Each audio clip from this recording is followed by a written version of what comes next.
सबसे पहले मैं तो पश्चिम बंग हिंदी भाषी समाज का धन्यवाद करता हूँ कि जब लोग इतिहास को भुलाने लगे हैं उस समय वो इतिहास को याद दिला रहे हैं। और खास करके एसपी सिंह जो हिंदी पत्रकारिता और खास करके इलेक्ट्रॉनिक मीडिया आने के बाद टेलीविजन चैनल में आम फाहम जबान में और हिंदी उर्दू के बीच में हिंदुस्तानी का इस्तेमाल करके जिस तरह से अंग्रेजी जो टीवी एंकर का जो डोमिनेशन था उसको तोड़ करके नए अंदाज से पेश करने का कोशिश किया। और आज जो हम हिंदी में देखते हैं वही धारा है, लेकिन फॉर्मेट तो वही है, कंटेंट बदल गया है। मैं कभी भी सोचता हूँ आज अगर एसपी सिंह होते तो उनके तरह बेबाक और सत्यनिष्ठा के साथ जो पत्रकारिता करते थे और जिस तरह से समझते थे न्यूज सेंस के कौन सा खबर सही होना चाहिए और जनता के प्रति, आम जनता के प्रति, गरीब के प्रति, पिछड़ों के प्रति, अल्पसंख्यक हो या बेरोजगार नौजवान हो, मजदूर वर्ग हो, उनके प्रति उनका जो कुछ सोच था और जो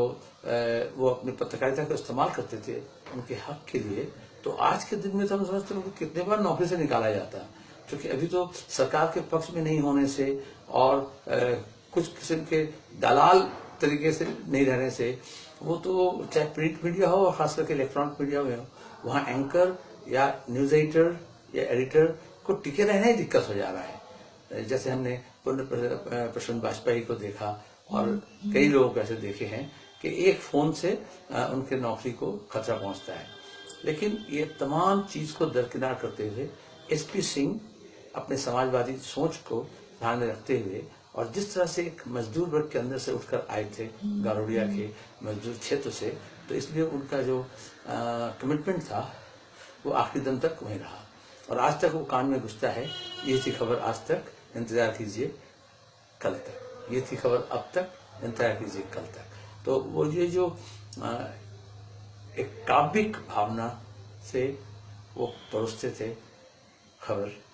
वो बहुत ही सराहनीय है। और मैं समझता हूँ आज की पीढ़ी के जो पत्रकारिता करते हैं या खास करके हिंदी पत्रकारिता करते हैं या टेलीविजन चैनल करते हैं, उनको वो तमाम पुराने एपिसोड एसपी सिंह का देखना चाहिए और फिर समझना चाहिए कि हम पत्रकारिता क्यों करते हैं, उसका उद्देश्य क्या है और निडर होकर के बेबाक तरीके से अपना जो पेशा है उसके प्रति उनका जो सरकार है उसको रखना चाहिए। मैं समझता हूँ वो अपना प्रोफेशनल लाइफ के अलावा भी, मुझे याद है जब मैं एक बार यूथ लीडर था और राइट टू एम्प्लॉयमेंट, रोजगार के अधिकार के नाम पर एक नेशनल कन्वेंशन कर रहे थे, चूंकि वीपी सिंह की सरकार थी और उस वक्त हम ये चाह रहे थे कि संविधान में संशोधन करके मौलिक अधिकार के रूप में रोजगार के अधिकार को शामिल किया जाए। तो पार्लियामेंट हाउस एनेक्स में जब वो कन्वेंशन हुआ तो मैं एसपी सिंह से ये दरख्वास्त किया और उन्होंने एक तुरंत राजी हो गए और उसे वो खुद एंकर किए या संचालन किए और बड़े अच्छे ढंग से किए। तो ये उनका कोई पेशा वाला जिम्मेदारी नहीं था, ये उनका कोई नौकरी वाला मामला नहीं था, बल्कि वामपंथी एक संगठन के होते हुए उनको आकर के जब आज तक में वो थे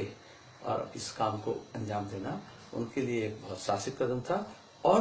बेरोजगार नौजवान के प्रति उनका जो जिम्मेदारी था उसको किस तरह से निभाएं, मैं आज उसे याद करता हूँ।